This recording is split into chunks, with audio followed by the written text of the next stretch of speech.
2019. Seems like just yesterday we were gearing up to see who would be taken in the first round of that year's NHL draft. It's been almost 5 years since that draft day, so today let's check in on some of these players and redraft the top 10 selections. Some of these players have exceeded expectations while others have either fallen short or just not really produced to the level that these teams may have hoped at this point in their career. Before we get started today, I make daily NHL and hockey related content across all of my channels, so if you haven't subscribed to this channel or followed all of my other socials, make sure you do that now, and let's get right into it. With the first overall pick, the New Jersey Devils selected Jack Hughes, and no surprises here, I'll also reselect him in my redraft. Hughes has been sensational during his short career in the NHL. For 22 years old, he's already making massive strides in the league. Hughes has now played 5 seasons in the NHL, and last year he really had a breakthrough season, reaching 99 points, and then following it up this year with 61 points in 48 games played. Hughes has dealt with injuries this season along with a lot of the other players on this New Jersey roster, but when healthy at the start of the season, Hughes was leading the league in points and showed no signs of slowing down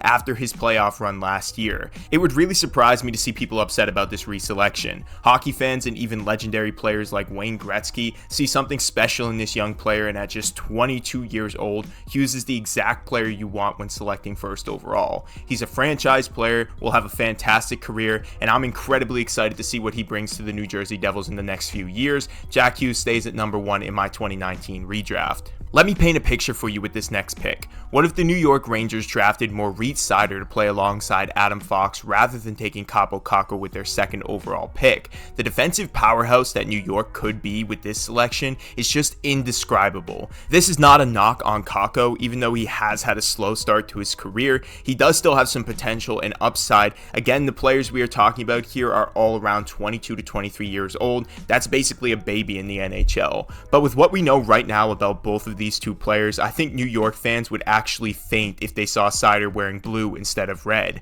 Seider was the Calder Trophy winner in his rookie season and really is the only strong defensive piece on this current Detroit Red Wings roster. Seider is built like a defenseman and can hold down the blue line, but he is quick like a winger and has the ability to jump up into offensive zones, adding an extra layer to his team's offensive capabilities. Seider and Fox would be easily the best defensive pairing in the NHL, and with Kakko only having one 40-point season under his belt as a forward compared to Seider's almost 3 40-point seasons as a defender, it's really a no-brainer here. This is going to be an interesting debate over this next pick, but let me explain why I'm taking this guy at number 3. At number 3, the Chicago Blackhawks selected Kirby Dach with their 3rd overall pick, and within his first few seasons, they've already traded him to Montreal.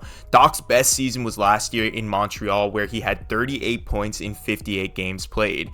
Dach has been a pretty good player, but he can't seem to stay healthy and has yet to play a full season in his career. Even though Dach is a solid pick, instead the Chicago Blackhawks take Trevor Zegras with their 3rd overall pick. Now before you say, oh, Jimmy Zegras is overrated, all he does is score Michigans, he doesn't play defense, or whatever other cliche reason people usually mention with Zegras, let's just go over some of the statistics. Since joining the NHL, Zegras has 2 back-to-back 60-point seasons, and this year he's only played in 20 games and has 7 points, including a sweet Michigan goal. Even though this year has been tough for Zegras, I would still take him higher than 9th overall and believe that he has the potential to be a great 80-point-a-year center when healthy. Defense comes along with age. A lot of these players are not strong defenders at this point, and Zegras has shown that he's capable of bringing top-line center play to his team, along with some flashy goals that, at number 3 overall, would just be a great piece to add alongside any roster. And just think about it from this perspective. Imagine having your top 2 centers be Connor Bedard and Trevor Zegras. That would really make the Blackhawks a fun and entertaining team to watch. With the 4th overall pick, the Colorado Avalanche selected Bowen Byram, who recently was traded to the Buffalo Sabres for Casey Mittelstadt. Instead of taking Byram, I would love to see a stud natural goal scorer like Cole Caufield on this Avalanche team. Just imagine this kid playing on the top line with McKinnon and Rantanen. That would be such a beautiful hockey line. Cole has already proven that he's a natural goal scorer, and last season he had 26 goals in 46 games played, along with this season having 19 goals in 63 games played, but also adding 31 assists to his total of 50 points in 63 games played. If he is playing on a line with McKinnon, you can bet that this kid is having a 40-plus goal season every single year. Defensively, well, Cole's not exactly the best, and he is a smaller forward, but when you're playing on the Colorado Avalanche, a team who has the best defenseman and defensive unit, I think Cole won't be asked to play much defense anyways. I love Cole in Montreal, and I think he deserves a bit more love for what he's accomplished so far with that organization. Cole moves up substantially in my redraft from 15 to 4, and I would love to see him in a Colorado Avalanche sweater. With the 5th overall pick, the LA Kings selected Alex Turcotte, and he really hasn't played much in the NHL, so it's hard for me to make a solid evaluation on his game. But with the limited information that I have, he's played in 26 games and has about 3 points, so pretty underwhelming for a top 5 pick. Rather than taking Turcotte, the Kings instead improved their defense by adding Bowen Byram. Byram is a very promising young defenseman and would fit in great with this Kings system considering that they develop their players pretty well. Byram hasn't played a full season yet in the NHL and has already won a Stanley Cup with the Colorado Avalanche. The Kings defense currently is solid, but they could improve a bit. Byram would be a fantastic addition to the Kings' second defensive line and add another piece to this semi-young Kings team as they prepare to enter what could be another strong Stanley Cup run. With the Kings getting a lot of production from their offensive players and seeing the jump from Byfield this season, I think Byram would be a perfect add for this team, so I'm going to take him at number 5. With their pick at number 6, the Detroit Red Wings made a great choice with Seider, but unfortunately in my redraft he was taken at number 2. So instead, Detroit takes another stud in Matt Boldy. 22 years old, and Boldy has been fantastic with the Minnesota Wild.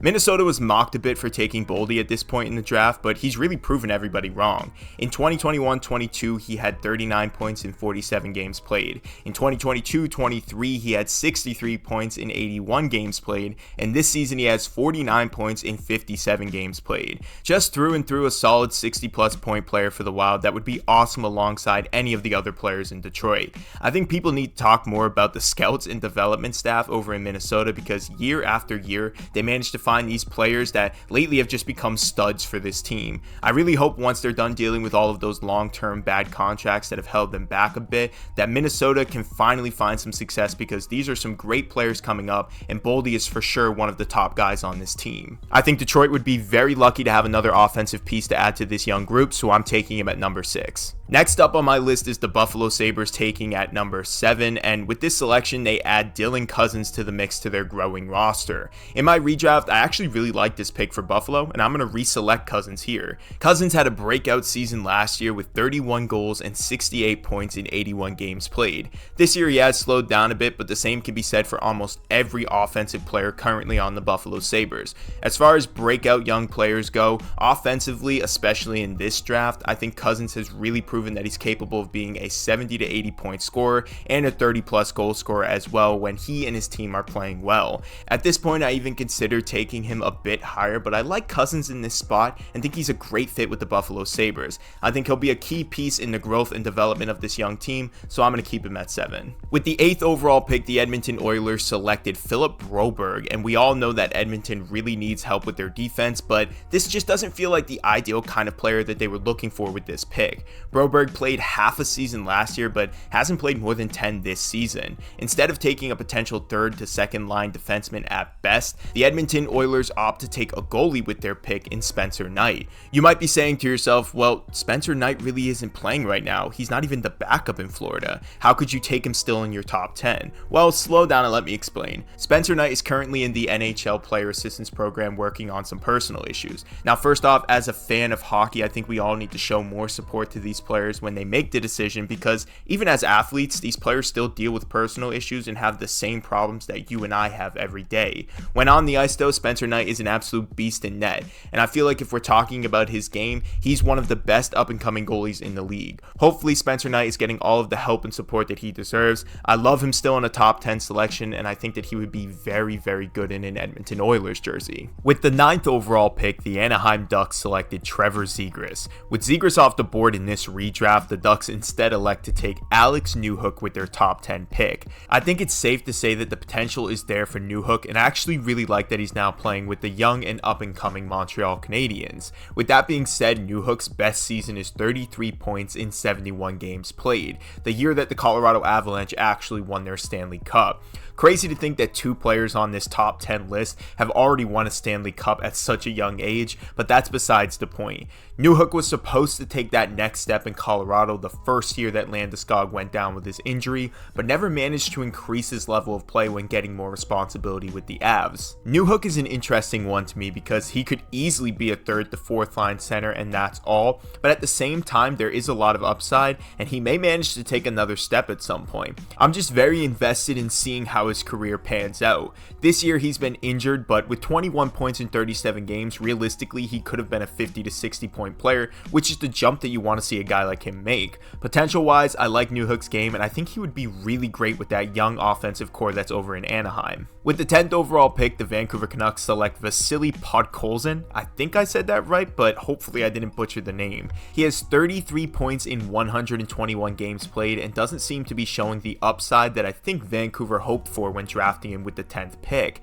Instead, maybe this one will surprise some people as well, but I'm taking Kaapo Kakko with the 10th overall pick. Some may call him Cinderblock hands, think he's a bust or just a gargoyle, but I think he's been pretty decent with the Rangers in his career. Not second overall pick worthy, but decent enough that I would still take him 10th overall. Kakko's best season was last year where he managed to put up 40 points in 82 games played, but this year he's really been disappointing, only with 12 points in 42 games played. Unlike Alexis Lafreniere, who's really capitalized on some of the opportunities he's been given under this new coaching staff, Kakko hasn't really shown the Rangers that he's capable of being a top 2 line guy, and this year he's not even really a 3rd line guy at this point. Now here come the positive notes for Kakko. He can score in the league, and he's proved that last year. Place him in a situation where he's getting more time on the top 2 lines playing with a guy like Pettersson or JT Miller, and I believe he would be way more impactful on that Vancouver team than he has been in New York. At this point, I think it's safe to say that the New York Rangers need to move on from him because it's just not working out at this point, and sometimes guys just need a change of scenery.